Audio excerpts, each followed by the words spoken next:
Bonjour à tous et bienvenue dans cette édition dont voici les titres. 130 millions de francs CFA, c'est le montant des dons offerts par la première dame Dominique Ouattara à la communauté musulmane pour le Ramadan. Ces dons composés de vivres et de non-vivres ont été réceptionnés par des guides religieux et des leaders d'organisations musulmanes.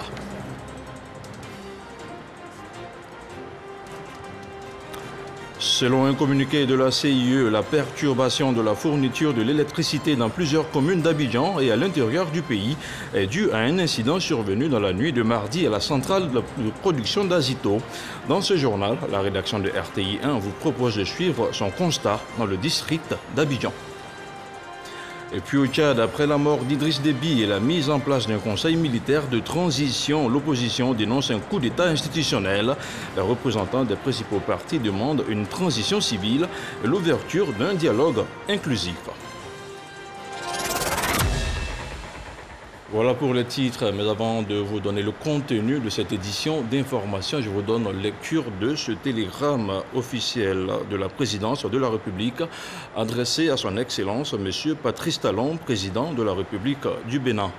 Monsieur le Président et chers frères, votre brillante réélection à la magistrature suprême de votre pays m'offre l'agréable occasion de vous adresser au nom du peuple et du gouvernement ivoirien, ainsi qu'en mon nom propre, nos très vives et chaleureuses félicitations.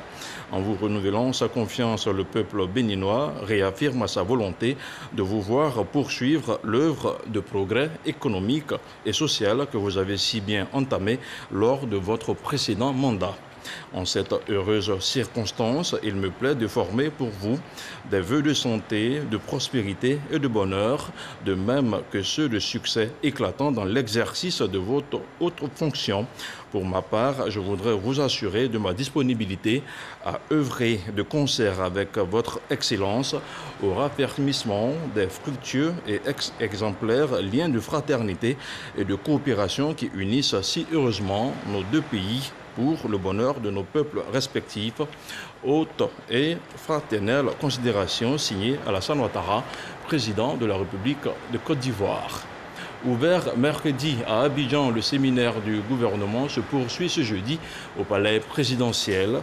Il permettra de définir les axes stratégiques d'action des différents départements ministériels pour la période 2021-2023.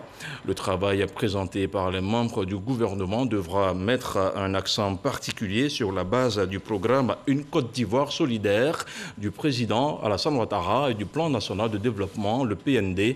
Il prendra fin demain, vendredi.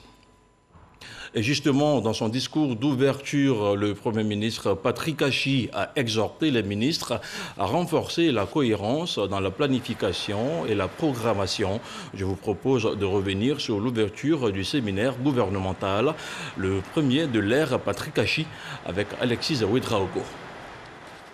Au palais présidentiel ce mercredi, le séminaire gouvernemental de l'équipe Patrick Achi ouvre ses portes. 3 jours durant, les ministres tour à tour présenteront leur programme d'action. Nous venons présenter ce que nous allons faire pour les Ivoiriens. C'est le cœur central de notre séminaire gouvernemental qui commence aujourd'hui.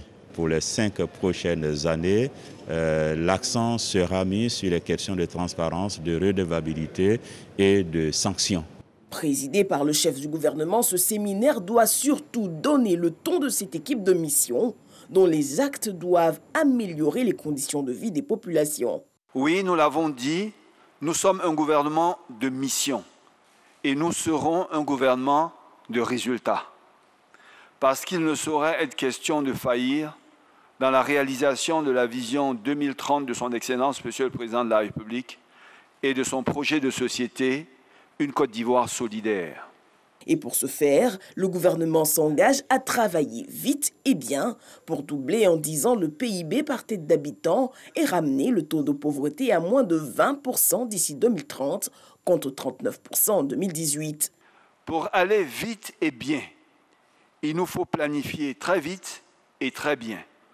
J'attends donc de nos travaux la détermination des axes stratégiques d'action des différents départements ministériels pour 2021-2023 sur la base de la vision 2030 et du plan national de développement, ainsi que la détermination en fonction de la réalité du cadrage budgétaire 2021, les priorités pour lesquelles nous serons en mesure de rendre compte des réalisations à son Excellence, Monsieur le Président de la République, au 31 décembre 2021.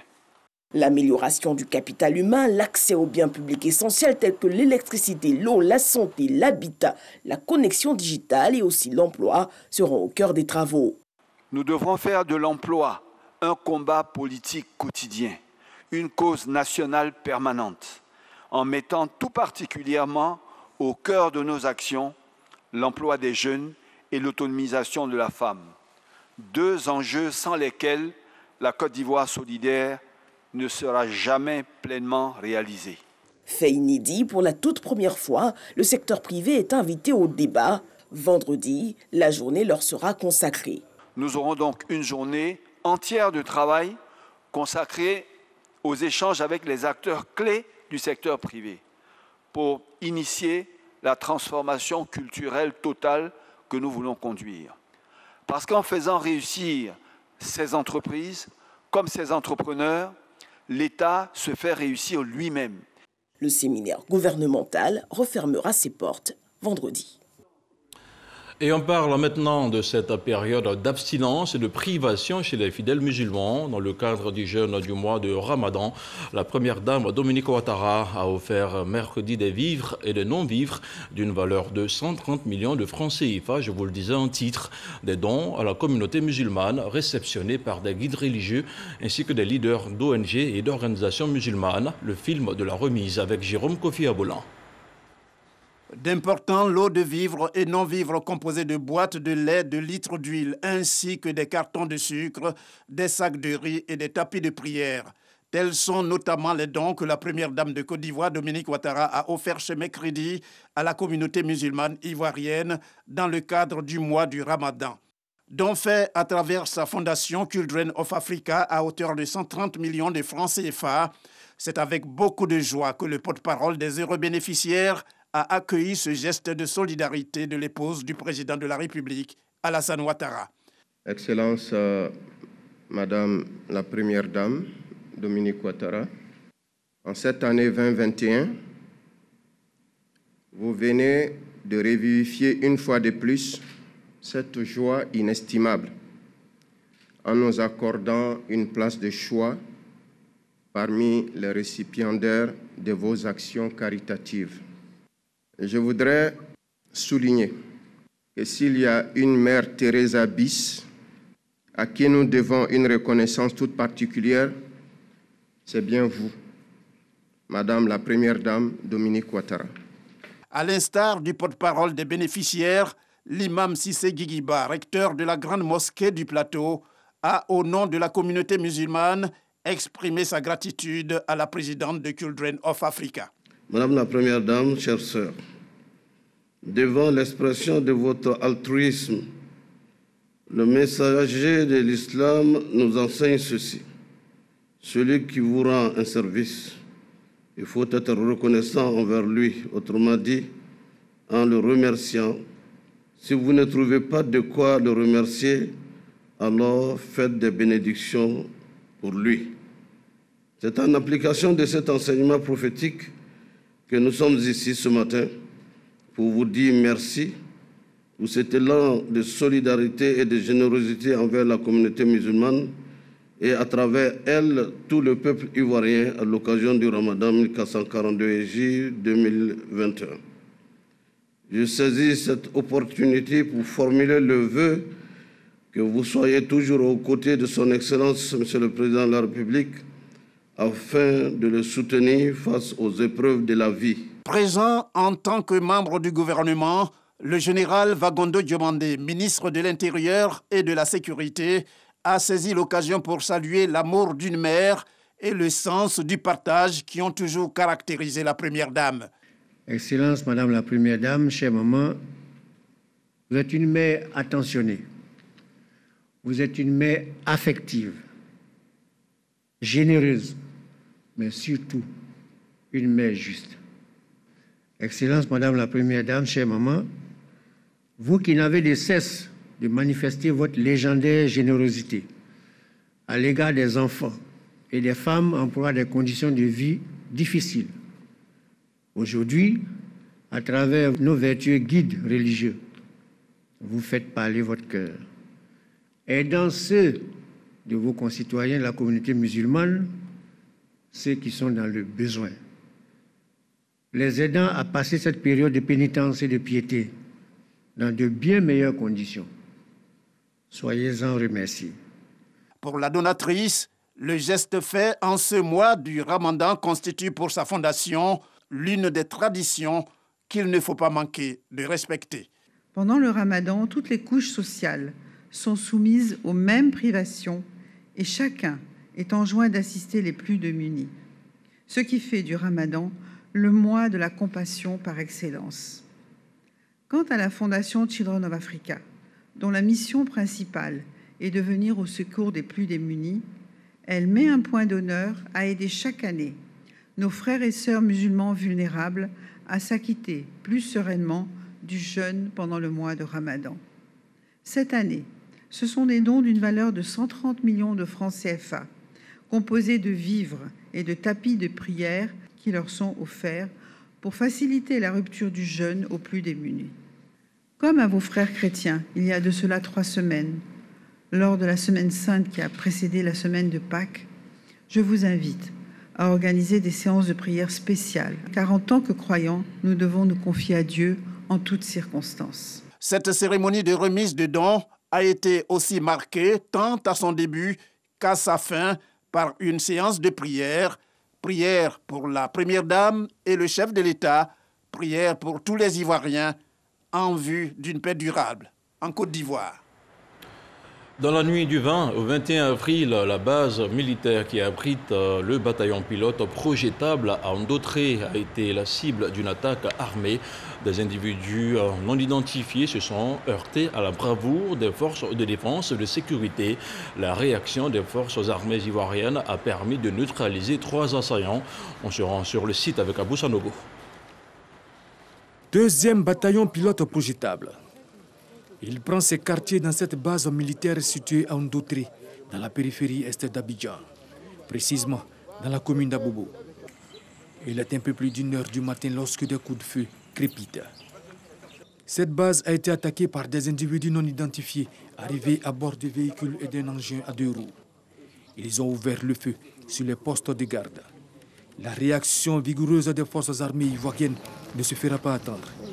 S'ensuit des échanges de tirs. Mis en déroute, ces assaillants prennent la fuite. Mais ils n'iront pas loin. Ils seront très vite stoppés dans leur élan. 3 seront neutralisés et 1 blessé fait prisonnier. Matériel saisi, 1 passeport, 1 moto, un AK-47, 2 chargeurs, 3 machettes, des téléphones, 64 munitions de 7,62 mm, un portatif, un lot de fiches mentionnant un contrat de combat en Côte d'Ivoire dont 3 dûment signés avec un montant de $5,000. Côté ami, 1 blessé léger. Ici, quelques impacts de balles sur le véhicule des riverains. Des opérations militaires de ratissage ont été engagées sur le terrain et se poursuivent. Le calme est revenu et la situation sécuritaire reste sous contrôle. Le bataillon pilote projetable a vocation à servir en mission internationale onusienne au Mali. Et il est composé d'hommes et de femmes, aguerris et aptes à être projetés dans des délais très courts, pour des missions dynamiques au sein des forces de l'Union africaine et des Nations unies. Et ce joli coup de filet de la police criminelle, le présumé meurtrier d'une jeune dame dans la commune de Cocody vient d'être mis aux arrêts. L'affaire remonte au 8 avril dernier et le suspect est passé aux aveux. Toujours selon son témoignage, il se serait fait aider par 2 acolytes, dont une jeune fille, lesquelles sont activement recherchées par la police. L'éclairage d'Abou Sanogo. Il appâtait ses victimes à partir des réseaux sociaux, au travers de publications alléchantes. Il s'arrangeait pour les conduire dans une résidence meublée déjà réservée. Les affaiblissait en leur administrant une substance nocive, les violait, puis les dépouillait de leurs biens. C'est lui le présumé meurtrier d'une jeune fille dans la commune de Cocody. En effet, le jeudi 8 avril dernier, les services de la direction de la police criminelle sont alertés suite à la conduite d'une jeune fille au CHU d'Angré. Visiblement agressée physiquement, et abandonnée dans une résidence meublée à Angré 9e tranche. Elle succombera des suites des lésions occasionnées lors de son agression. Interpellé, le suspect a avoué qu'il était en compagnie de la défunte à la dite résidence meublée quelques heures avant sa mort. Il a reconnu avoir administré de la drogue contenue dans de la boisson pour l'affaiblir avant de la violenter, la violer et la dépouiller de tous ses biens avant de prendre la fuite. Alors que l'enquête était en cours, suite à un appel à témoins, la direction de la police criminelle a enregistré une trentaine de plaintes à l'encontre de ces derniers pour viol, chantage, administration de substances nuisibles à la santé, publication illégale à éléments d'identification des personnes physiques et séquestration. Par ailleurs, il revient des témoignages de ses victimes que celui-ci se faisait souvent aider par 2 acolytes, dont une jeune fille. En attendant de mettre le grappin sur ses présumés complices, lui sera conduit devant les tribunaux d'Abidjan pour répondre de ses actes. Et ce constat sans appel, il n'y a pas d'électricité dans certains ménages des communes du district d'Abidjan. Depuis quelques jours, des perturbations dans la fourniture d'électricité sont observées à Abidjan et dans quelques localités de l'intérieur du pays. Face à la situation, la compagnie ivoirienne d'électricité est montée au créneau pour tenter de rassurer les populations qui continuent malgré tout d'afficher leurs inquiétudes. Jean-Marc Diadji. Nous sommes dans la commune de Koumassi. À l'instar de certaines communes du district d'Abidjan et des villes de l'intérieur du pays, elle subit ces derniers jours des perturbations dans la fourniture d'électricité. Au quartier Djek Konan, dans cet immeuble, vit une dizaine de ménages. Sandrine, une des habitantes de cette résidence, est sans électricité depuis 2 semaines. Elle raconte son calvaire. On n'arrive même pas à dormir parce que quand il coupe là, il coupe, ça revient, il coupe, ça revient, ça ne dure pas et puis ça revient, mais après là, le courant n'est plus venu. Non loin de là, d'autres résidents ne font que constater les dégâts. Depuis un certain temps, on est vraiment fatigué des coupures intempestives d'électricité. Et là, on en a marre. Actuellement, c'est le temps des carême, il y a des gens qui commandent des jus, la glace, tout ça. Là. Mais je n'arrive pas à leur donner, à leur livrer. La dernière fois, le jus que j'ai fait, là, tout est gâté parce qu'ils ont coupé le courant. Hier, par exemple, ils ont coupé le courant à 23h moins. Et c'est jusqu'au matin que le courant est venu. On a dû être obligé de dormir dans cette chaleur accablante là. À Port-Boué, même son de cloche chez la famille Kwame. Depuis le mois de mars, ça a commencé. J'avoue que bon, on n'apprend rien à personne. Hein. On sait que les effets sont tout à fait néfastes, les coupures de courant. Parce que lorsque les appareils sont en marche, et qu'il y a interruption du courant, naturellement, ça bousille les appareils. Les populations, face à ces désagréments causés par ces dysfonctionnements de leurs lignes d'électricité, interpellent la compagnie de distribution et font des suggestions. Si au moins ils pouvaient communiquer pour nous dire quel était le problème réellement, vu que la Côte d'Ivoire produit l'électricité en abondance et même exporte cette électricité-là. On conçoit mal le fait que nous-mêmes qui sommes producteurs d'électricité, ne puissions pas fournir l'électricité là en bonne quantité à nos propres populations. Quelquefois, on ne sait pas à qui s'adresser. Quand on va à la CIE, ils disent que c'est un point technique et que donc il faille qu'ils préviennent les abonnés, à faire la clientèle, qui n'auraient coupure. En ce moment, les gens prennent leurs dispositions. Soucieuse de cette réalité, la compagnie ivoirienne d'électricité explique dans son communiqué ces perturbations par la survenue d'un incident à la centrale de production d'Azito. Déjà à pied d'œuvre, elle assure dans cette déclaration mobiliser ses services pour un retour à la normale dans les plus brefs délais. Et justement, le directeur général de l'énergie, Sabati Sissé, était hier soir sur le plateau de RTI 1. Il revient pour nous sur les détails de la situation qui prévaut en ce moment. Je vous propose de l'écouter. La saison sèche a été particulièrement rude cette année, si bien que les niveaux d'eau dans les barrages sont bas. Ce qui a entraîné des coupures ces dernières semaines. En plus de cette difficulté, dans la nuit du 20 au 21 avril 2021, une panne est survenue sur une de nos grosses machines de production thermique, entraînant l'interruption de la fourniture de l'électricité dans plusieurs communes d'Abidjan et de l'intérieur du pays. Les équipes techniques sont mobilisées pour atténuer l'impact de ces perturbations sur les populations avec le retour de 7 unités de production dans les 48 heures. De plus, les travaux d'investissement qui sont en cours permettront de normaliser la situation au plus tard au mois d'août 2021. Nous nous excusons pour les désagréments causés par cette situation. Tout autre chose à présent, chaque année, le PASRES et le FONSTI, deux structures qui excellent dans le domaine de la science et de la technologie, apportent un appui financier aux meilleures étudiantes du secteur. La 3e édition du prix dénommé STEAM a récompensé cette année 22 lauréates à hauteur de 33 millions de francs CFA. On regarde le compte-rendu de Demadongui par Gassoro Kone. Elles sont étudiantes dans les filières des sciences et technologies des universités publiques et privées de Côte d'Ivoire. Régulièrement inscrites en master, ces lauréates ont été sélectionnées pour leurs brillants résultats en maths info, biosciences, médecine, sciences de la nature et bien d'autres matières scientifiques au cours de cette année académique 2021. Après l'obtention du bac, le taux de jeunes filles orientées dans les filières scientifiques continue donc d'être relativement faible par rapport à celui des jeunes garçons. Nous voulons encourager les jeunes filles à s'intéresser davantage aux filières scientifiques et combattre les préjugés selon lesquels les sciences exactes sont réservées aux hommes. Une enveloppe d'1,5 million a été remise à chacune par les initiateurs du prix dénommé STEAM en vue de contribuer à la prise en charge financière de leurs études.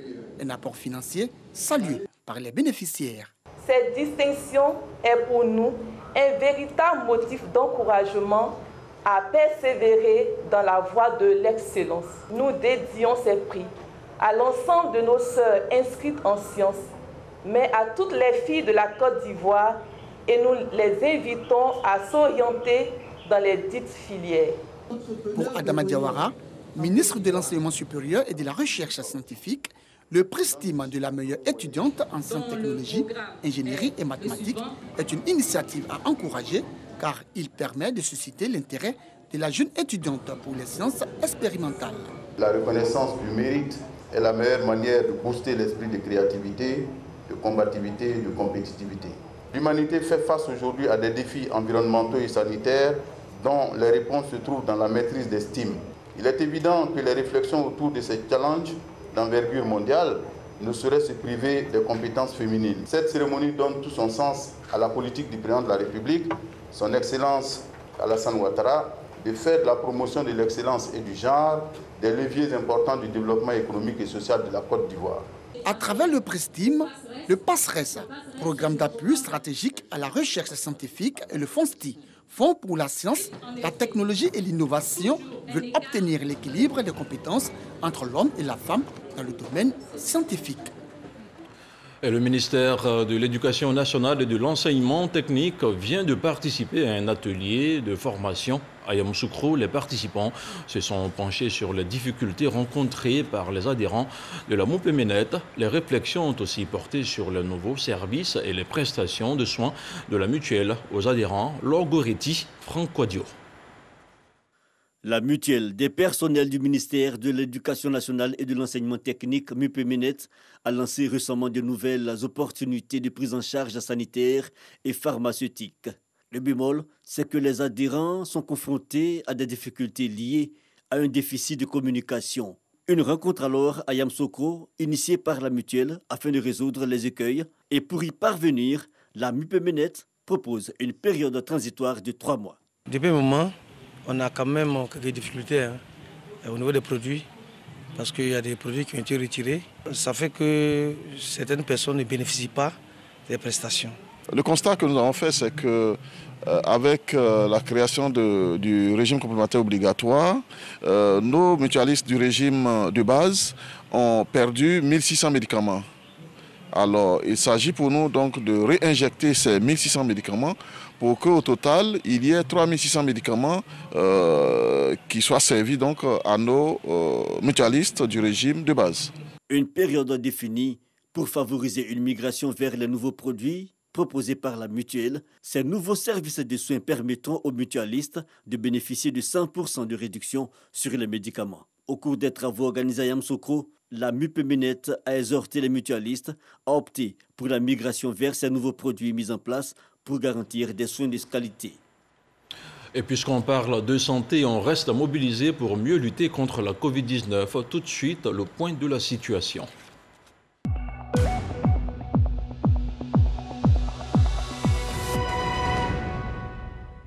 Le ministère de la Santé et de l'Hygiène publique et de la couverture maladie universelle a enregistré mercredi 83 nouveaux cas de Covid-19 sur 2849 échantillons prélevés, soit à 2,9% de cas positifs, 28 guéris et 2 décès.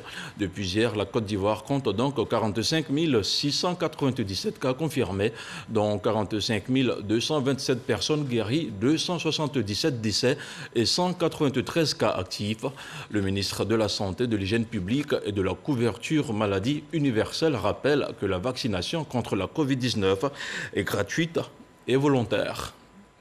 Primés en janvier dernier pour leur production de qualité lors du week-end des Ebonies, les 4 journalistes lauréats de la RTI ont été reçus par le directeur général Fosseni Dambélé.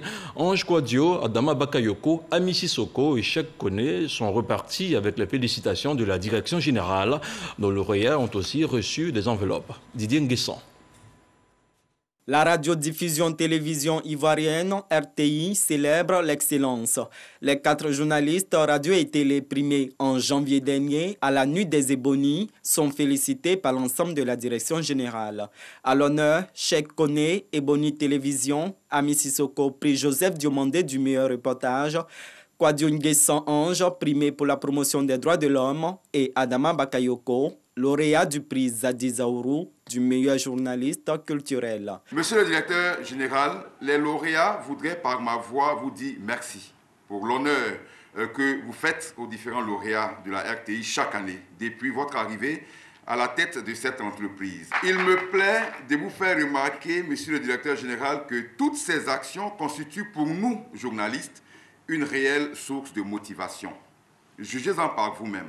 En 2020, sur les 30 nominés, 11 étaient issus de la RTI, 5 à la télévision et 6 à la radio. Qui dit mieux?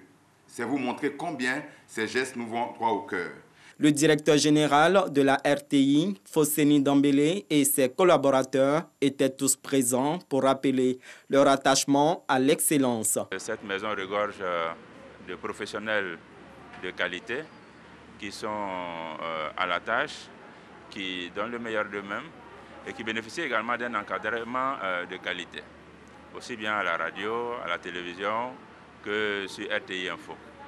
Je voudrais profiter de cette occasion pour rappeler tous nos agents à l'esprit donc de travail, à l'esprit de qualité, parce que disons, l'évolution dans ce métier qui est très exigeant nécessite ces valeurs-là.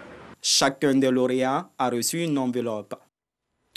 C'est une exposition qui consiste à faire la promotion des artistes béninois présents à Abidjan et durant 4 semaines. Ces derniers vont exposer leurs œuvres sur l'art contemporain du Dahomey. Lorgoretti avec le commentaire de Franck Kouadio. C'est un monde unicolore mais si diversifié que met en exergue l'artiste à travers ses portraits, couleur jaune, couleur gaie.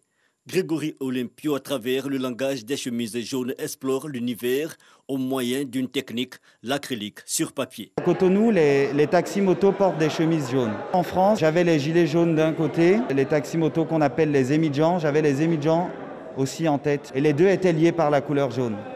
Je pense que je parle de diversité, je pense que je parle d'être ensemble. Grégory fait partie des 13 artistes d'origine béninoise, des artistes venus du monde entier qui exposent dans cette galerie leurs différentes écritures, de la toile, des figurines, du texte et même de la céramique, de quoi satisfaire à l'envie les amoureux de l'art. Il y a assez de travail abattu et rencontrer une panoplie d'artistes en même temps en train d'exposer au même moment, c'est une première pour moi en tout cas. Aujourd'hui, je crois qu'il y a une espèce de pluridisciplinarité. Parce qu'on a vu des sculpteurs, on a vu des peintres et on a vu également un certain nombre talent littéraire. C'est les débuts d'un échange. Un échange qui va se faire avec des artistes ivoiriens, mais des artistes de la région. Et faire cet échange, ça va renforcer la dynamique de la culture dans la région. Ils sont venus exposer aussi bien la peinture que de la sculpture, avec une diversité qui permet de voir l'étendue du talent. Le projet est appelé Contemporary Bénin. Il se veut un facteur de rassemblement, mais aussi d'expérience partagée. Il faut que nous, Africains, on commence à s'approprier notre culture. Il ne faut pas que dans 100 ans, on dise on va faire la restitution de la contemporaine africaine à Paris, alors qu'il faut commencer maintenant. L'exposition prendra fin le 8 mai prochain. Après Abidjan, Cotonou et Dakar seront les prochains écrins d'expression de ces artistes. Dans l'actualité hors de chez nous au Tchad, après la mort d'Idriss Déby et la mise en place d'un conseil militaire de transition, la réaction de l'opposition ne s'est pas fait attendre. Des représentants des principaux partis se sont réunis mercredi matin et ils dénoncent un coup d'État. L'opposition demande donc une transition civile et l'ouverture d'un dialogue inclusif. Elle craint que Mahamat Idriss Déby, le président du CMT, ne respecte pas la transition de 18 mois et que l'histoire se répète. Hors du continent africain, 3 mois après le retour des États-Unis au sein de l'accord de Paris sur le climat, le président Joe Biden invite 40 dirigeants mondiaux à un sommet virtuel ce 22 et 23 avril. Il s'agit pour Joe Biden de galvaniser les efforts des principales économies de la planète afin de lutter contre la crise climatique. Les États-Unis devraient quant à eux annoncer leur objectif de réduction d'émissions d'ici 2030. Et c'est ici que l'on s'arrête pour cette édition préparée par l'ensemble de la rédaction de RTI 1. À 20h, retrouvez Kolo Koulibaly et Marine Cognan à 23h. Quant à moi, on se retrouve demain dans Matin Bonheur à 6h30.